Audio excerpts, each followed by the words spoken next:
Good afternoon. ভিডিওটা দুপুর থেকে শুরু করছি। আজকে হচ্ছে মানে পুরো বাড়িটা মানে আমার কেমনভাবে ঘরদোরগুলো গোছালাম সেটাই তোমাদেরকে দেখাবো। সবাই কমেন্টে বলছে কবে দেখাবা দিদিভাই, একটু দেখাও দেখাও। তো এখন একটুখানি সময় পেলাম, ফ্রি আছি। দুদিন ধরে সত্যি একদম সময় ছিল না। তো একদম দেখো আমি বারান্দা দিয়ে ঢুকলাম মানে মেন গেট থেকে। তো ভাবলাম তোমাদেরকে একটু ভালো করেই দেখাই। এই যে আমি চারিদিকটা একটু ঘুরিয়ে দেখাচ্ছি, কোথায় কি রেখেছি, কেমনভাবে সাজিয়েছি গুছিয়েছি। তো সেটা দেখার অবশ্যই তোমাদের ইচ্ছা থাকতেই পারে। এই যে এটা হচ্ছে মেন গেট, মেন গেট দিয়ে এই যে এন্ট্রি করলাম, একদম ঢুকেই হচ্ছে ডাইনিং প্লেসটা। এই যে দরজাটা দেখছো এই সাইডে পর্দা লাগানো, ওই দরজাটা না ওই ঘরটা দেয়নি দিদিরা, ওই ঘরটা আলাদা। এই আমাদেরকে একটা রুম দিয়ে ডাইনিং দিয়ে, এটা হচ্ছে টয়লেট। তো অনেকেই বলেছো যে ঘরে দিদি পুজো দিয়ে তোমার ওঠা দরকার ছিল। মানে বাড়িটা এরকম না যে দিদিরা পুজো দেয়নি তা না, দিদিরা যখন গৃহপ্রবেশ করেছে দিদিরা নিচের ঘরেই পুজো টুজো দিয়ে নারায়ণ পুজো দিয়ে ঢুকেছে, কিন্তু নিচে সেইভাবে কেউ থাকেনি, ওই একটা মানুষই আর কি থাকতো। আর এখানে আছে একটা সার্ভিস পয়েন্ট আছে, বাসন টাসন ধোয়া কাপড় টাপড় কাচার জন্য একটু বেশ হয়। তো তোমাদেরকে দেখো দেখিয়ে দিলাম। এই যে এই কোণাতে রেখেছি আমার মিড কেসটা, তার উপরে হোম থিয়েটারটা, এইখানে দিদার জামা কাপড়ের ঢপটা, দোলনাটা আপাতত এখন এখানেই আছে। আর সেলাই মেশিনটা একটু এই সাইডে রেখেছি, মাঝে মধ্যে সেলাই তো সবসময় হয় না, যেহেতু আমি সেলাই মেশিনে কোনো কাজ করি না, নিজের জামা কাপড়ই সেলাই করি। আর ওয়াশিং মেশিনটা কিন্তু আমি ঘুরিয়ে, এই যে দেখতে পাচ্ছ পাইপটা একটু ছোট, মানে এই পাইপটা একটু ছোট, তো যে মিস্ত্রিকে বলেছি একটু বড় আরেকটা পাইপ নিয়ে এসে জুড়ে ওয়াশিং মেশিনটাকে এই দিকে মানে এই দিকে মুখটা করে দেবো, ঘুরিয়ে দেবো, তাহলে দেখতেও সুন্দর লাগবে, বেসিনটাও ইউজ করতে পারবো, জলটা ছিটকে ছিটকে লাগবে না। তো এটা হচ্ছে বেডরুম। চলো বেডরুমের ভিতরে যাই, দিয়ে তোমাদেরকে একটু দেখাই। তো এই একটাই হচ্ছে এই বাড়িতে বেডরুম, ওই বাড়িতে দুটো ছিল, এই বাড়িতে একটা, তার জন্য একটা রুমের মধ্যে সমস্ত কিছু একটু গোছাতে হয়েছে। তো এই যে গোছানোর ক্রেডিটটা এটা তো পুরোপুরি অহনার, তোমরা সবাই জানো, বারবার আমি বলেছি, এখনও আমি বলছি। তো খুব সুন্দর করে সেট আপটা হয়েছে ঘরটা, একদম মানে যেহেতু একটা ঘর তার জন্য সব কিছু ভেবেচিন্তে গুছিয়ে রাখতে হয়েছে। তো ওই উপরে পাখিটাকে ঝুলিয়ে দিয়েছে আর খাটটাকে রেখেছে এই যে এই বরাবর, তারপরে খাটের পাশেই দিদার পড়ার টেবিলটা আছে, আর তার উপরে এই যে দেখতে পাচ্ছ আলমারির উপরে মানে ট্রলিটা রেখেছি, আর তার উপরে দুটো ব্ল্যাঙ্কেট, এই যে এই ব্ল্যাঙ্কেট দুটো এর উপরেই রেখে দিয়েছি। তো ভাবছি যে ও দুটো এখন তো দরকার নেই, লোকজন আসলেই দরকার। একটা ঘরে খুব ভালোভাবেই হয়ে যায়, একটু লোকজন আসলে সমস্যা হয়, এটাই একটা কথা। আর এইখানে একটা আলমারি মতো ছিল, সেখানে পুতুলগুলো সব সাজিয়ে রেখেছি, আর নিচেরটাতে আমার গোপু সোনার জন্য জিনিসপত্রগুলো রেখে দিয়েছি। এই হচ্ছে আমার গোপুরাজ আপাতত। এখন যেহেতু একটা ঘর, কিছু করার নেই, একটা ঘরের মধ্যেই ঠাকুর থাকবে। এখানটা একটুখানি ডেকোরেশন করতে হবে। গোপুর খাটটাকে আপাতত আমি শোকেসের মাথার উপরে তুলে দিয়েছি, কারণ খাটটা এখানে ধরছে না। তো পরে যদি একটা ভালো জায়গা পাওয়া যায় সেটা ডিসাইড করব, না হলে আপাতত এখন গোপু এখানেই থাকবে। এবার একটু ঘুরিয়ে দেখায় খাটের ওই সাইডটা, তো তোমাদেরকে দেখালাম, এবার এই সাইডটা দেখায়। এই সাইডে টেবিলটা মানে খাটের সাথে যে টেবিলটা সেটা ওই সাইডে রাখলে ভালো হতো, আলমারিটা রেখেছি বলে জায়গা নেই বলে এই সাইডে রেখেছি, তারপরে ওই ড্রয়ারটা রেখেছি। আর এইখানে দেখতে পাচ্ছ আলনা, আর এইটা হচ্ছে আমার শোকেস, শোকেসের মধ্যে মানে শোকেসটা এখানে রেখে দিয়েছি, আর সাজানোর যা জিনিস ছিল সব শোকেসের ভিতরে। আর ওই দেখো খাটটা বললাম ওই গোপুর খাটটা আর কি ওই আলনাতে ধরেনি বলে, তাকটাতে ধরেনি বলে উপরে রেখে দিয়েছি। তো এই হচ্ছে, একবার চারিদিকটা ঘুরিয়ে তোমাদেরকে দেখায়, তাহলে ভালোভাবে তোমরা বুঝতে পারবে। দেখো সুন্দর করে গুছিয়ে রাখলে কিন্তু ঘরের মধ্যে সব কিছু ধরে যায়। তারপরেও দেখো মেঝেতে অনেকটাই জায়গা আছে, যদি মনে করে একটা দুটো মানুষ শোবে কিন্তু ভালোভাবেই ঘুমাতে পারবে, অসুবিধা নেই কোনো। আর ফ্যানগুলো এখনও ওই বাড়িতেই আছে, খুলে আনা হয়নি। তো এই দেখো বুঝতে পারলে এবার তোমরা ব্যাপারটা। ঢুকেই এই সাইডে শোকেস আনলে, আর ওই সাইডে আলমারি। আর আমাদের রুমের পাশেই হচ্ছে অ্যাটাচ এই যে রুম, আর এই যে হচ্ছে কিচেন। তো কিচেনটা একদম পাশেই, কিচেনটা কিন্তু অনেকটা বড় সড়ো। এখানে কিচেনে দুটো জানলা আছে, একটা হচ্ছে এই জানলাটা, এখন আজকে তো খুবই ঠান্ডা ওই জন্য আর খুলিনি। আর তার নিচে এই যে বেসিন, বেসিনের নিচে আমি আবার চালের ঢপটা, আর আপাতত এখন এরকমভাবেই রাখা হয়েছে, পরে আবার কিছু সেট আপ হবে। বাচ্চা কাচ্চা নিয়ে সত্যি কথা বলতে না, আর সত্যি যেমন আছে এটাই ঠিকঠাক আছে, আমার মনে হয় না আর কিছু গোছানোর আছে বলে।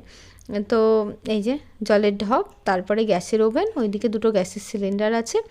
আর এই যে দেখতে পাচ্ছ তাক আছে এখানে দুটো, তাকে কোটো কাটার মধ্যে যেসব জিনিসপত্র আর কি ডেলি ওয়্যারে যেগুলো থাকে সেগুলোই আছে। মিক্সিটা ওই কোণাতে রেখেছি। এখানে মিক্সিরও পয়েন্ট আছে, মানে এই যে একটা পয়েন্ট দেখতে পাচ্ছ, এইখানে একটা আছে, ওই উপরে একটা আছে, আর এই সাইডে নিচে একটা আছে, দাঁড়াও দেখায় তোমাদেরকে। এই দেখো এখানে একটা নিচে, এই যে এখানে একটা আছে। তো মশলা টশলা করতে খুব একটা অসুবিধা হয় না। আর বাসন যেগুলো আর কি কাজের দিদি যেটা ধুয়ে দিয়ে যায় সেগুলো গামলার মধ্যে করে ওখানে থাকে, জল ঝরে গেলে তখন সাজিয়ে আবার তাকে রাখা হয়। এইবার দেখো রান্নাঘর থেকে বেরিয়ে এটা হচ্ছে ডাইনিং প্লেসটা কিন্তু অনেকটাই বড় সড়ো। এই যে সব কিছু রেখেও দেখতে পাচ্ছ ভিতরে কতটা জায়গা আছে। লোকজন আসলে তখন কিছু করার নেই, গরমকালে হলে ডাইনিংয়ে একটা ফ্যান লাগিয়ে দেবো আর ডাইনিংয়ে শোবে, আর ঠান্ডার টাইমে হলে ঘরের মধ্যে উপর নিচ করে শুতে পারবে, দুটো মানুষ ভালোভাবেই শোয়া যাবে। আর এই দেখো আমাদের পুচকুসোনা এখন ঘুমাচ্ছে, ও ঘুমাচ্ছে বলেই আমি কিন্তু ভিডিওটা করতে পারলাম, না হলে কিন্তু করতে পারতাম না। স্নান করে এই মাত্র আর কি আমি ভাবছি আজকে ভিডিওটা আমাকে করতেই হবে, যেমনই থাক, ঘর বারান্দা তেমনভাবে গোছানো নেই, আমি বলছি যেমন আছে তেমন থাক, কিছু করার নেই। কারণ আজ যদি ভিডিওটা না করি আর সময় হবে না, এই রান্নাঘরে চলে যাবো, পুচু উঠে যাবে, দিদা স্কুল থেকে এসে আবার সব উল্টোপাল্টা করে দেবে। আর আজকে প্রচণ্ড ঠান্ডা ছিল, দেখো এখনো স্নান করে মাথাও আশ্রয়নি, সিঁদুরও পরিনি, ভাবলাম আগে ভিডিওটা করব, মানে এইভাবে রোজ রোজ ভেবেই যাচ্ছি, প্রত্যেক দিন আমি এইভাবে ভেবেই যাচ্ছি আজকে করব না, করা হচ্ছে না। তো ভাবলাম চলো আজকে একটু পুচু ঘুমাচ্ছে, স্নান টান করে সময় পেলাম, পুজো টুজো দিয়ে আমি আজকে ভিডিওটা করে নিই, না হলে এই মাথা আসতে যাবো, পুচু উঠে পড়বে, কান্না করবে, দরকার নেই। চুলে পুরো জট বেঁধে গেছে, আজকে একদম রোদ বেরোয়নি, ভীষণ ঠান্ডা। আর এবার তোমাদেরকে বলি, দাঁড়ো আগে সিঁদুরটা পরে এসে বলি। তো ফাইনালি দেখো সিঁদুর টিঁদুর পরে চলে আসলাম, আর আমার ভিডিওতে সব থেকে বেশি বেশি বেশি বেশি কমেন্ট, দিদি তুমি এই অবস্থাতে কেন বাড়ি ছাড়লে, তুমি এই অবস্থাতে কেন বাড়ি ছাড়লে, সব থেকে মানে বেশি কমেন্ট ছিল এটাই। তো তোমাদেরকে বলি আজকের পরে প্লিজ প্লিজ প্লিজ সবাই ভিডিওটা দেখো, আর এই বিষয়ে আমাকে আর কিছু জিজ্ঞাসা করো না। দেখো আমি ওই বাড়িতেই ছিলাম, মানে বাড়ি চেঞ্জ করার কোনো প্ল্যানিংই ছিল না, একটা ওয়াশিং মেশিন বাড়িটাকে চেঞ্জ করিয়ে দিল প্রথমত, এই কারণ মানে হচ্ছে আমি ওয়াশিং মেশিনটা কিনেছিলাম, দিদিদের বাড়িতে কোনো পয়েন্ট ছিল না। এবার অনেকে বলছে ওয়াশিং মেশিনের জন্য আলাদা করে কোনো পয়েন্ট লাগে না। পয়েন্ট বলতে জল, তো জলের যেমন একটা ট্যাপের থেকে নেওয়া যেত, মানে ট্যাপের থেকে যেমন জলটা তো লাগবে না, কাচার জন্য জলটা ঢুকবে, আবার কাচার পরে যে জলটা হবে সেটা বেরোনোর কোনো মানে বেরোনোর তো একটা জায়গার দরকার না, তো সেরকম পয়েন্ট ছিল না। তো ভেবেছিলাম হয়ে যাবে, তারপরে দেখলাম কি মিস্ত্রি বলছিল যে 3-4 হাজার টাকার মতো খরচ হবে। তো আমাদের এই মুহূর্তে পয়েন্টটা একটু করে নেওয়া অসুবিধা ছিল। আর তাছাড়াও আমরা আশাতে আছি, আমি জানি না কতটা কি ভগবানের আশীর্বাদে কতটা কি হবে না হবে, কতদূর কি হবে জানি না, ইচ্ছা আছে এবার নিজের মাথা গোঁজার জন্য একটা বাসস্থান করতে হবে। আমরা যে বাড়িটায় ভাড়া থাকি সেই বাড়িটার থেকে আমাদের জায়গাটা একদম কাছেই, মানে পাশেই। তো তোমাদের দাদাভাই বললো একটুখানি প্রবলেম হচ্ছে, আর দিদিদেরও বাড়িতে সমস্যা, ওদেরও সমস্যা, তবে মিথ্যে কথা বলবো না, দিদিরা আমাদেরকে কোনোদিনই বলেনি যে তোমরা চলে যাও, আমাদের প্রবলেম কি ভাড়া, মানে বারবারই বলেছে কোনো অসুবিধা নেই, তোমরা লাগিয়ে নাও থাকো।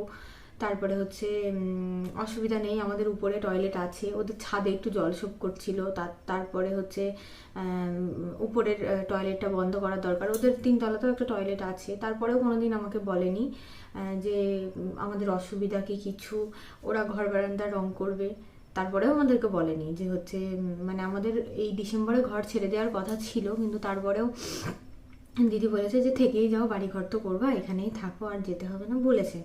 যেটা দিদিরা বলেনি সেটা তো মিথ্যে লেগেন, তো কারণ আমি দিতে পারবো না, কোনোদিনই আমাদের রুম ছেড়ে দেওয়ার জন্য বলেনি।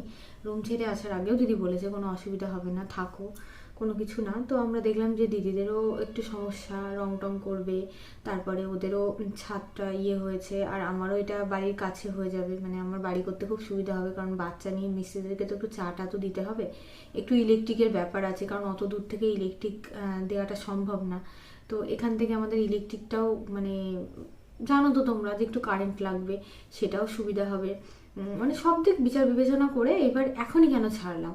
এবার বলি যে তোমাদের দাদাভাই আসার পরেও তো ছাড়তে পারতাম, তোমাদের দাদাভাইয়ের আর এবছরে ছুটি নেই, সব ছুটি শেষ, তোমাদের দাদাভাই আসতে পারবে না।